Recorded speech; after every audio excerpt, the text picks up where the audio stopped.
The novel opens with the news that Netherfield Park is let to Mr. Bingley. The Bennet household is in a frenzy, especially Mrs. Bennet. She tries to convince Mr. Bennet, her husband, to visit Mr. Bingley so that their $5 may have a chance at meeting him. Her hopes is that the wealthy Mr. Bingley will marry one of the girls. Mr. Bennet has already visited Mr. Bingley to Mrs. Bennet's satisfaction. The Bennet sisters attend a ball thrown by Mr. Bingley. There, they also meet his friend Mr. Darcy.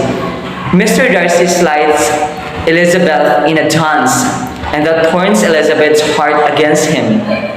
Jane Bennet and Mr. Bingley fall in love.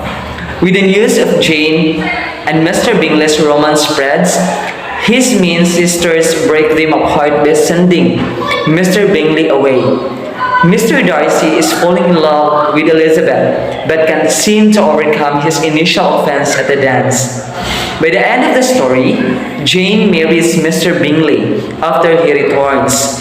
Mr. Darcy and Elizabeth make amends and marries, and all ends happily for everyone, except for Charlotte Lucas, who marries Mr. Collins for money. As one might expect from a romantic comedy, love and marriage is a central theme to Pride and Prejudice. In particular, the novel focuses on the different ways love may grow or disappear, and whether or not society has room for romantic love and marriage to go together. We see love at first sight, Jane and Bingley. Love that grows, Elizabeth and Darcy. And infatuation that fades, Lydia and Wickham, or has faded, Mr. and Mrs. Bennet. Throughout the story, it becomes apparent that the novel is arguing that love based on genuine compatibility is the ideal. Marriages of convenience are presented in a negative light.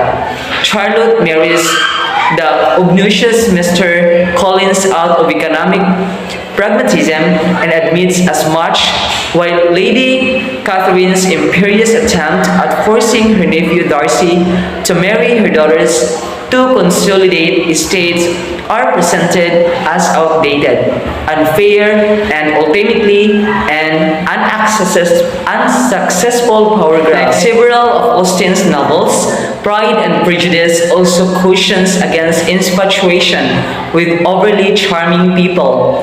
Wickham's smooth manner easily charms Elizabeth, but he turns out to be deceitful and selfish and not a good romantic prospect for her. Real love is found in compatibility of character. Jane and Bingley are well suited because of their absolute kindness, and Elizabeth and Darcy come to realize that both are strong-willed but kind and intelligent. Ultimately, the novel is a strong recommendation of love as a basis for marriage, something that was not always the case in its era.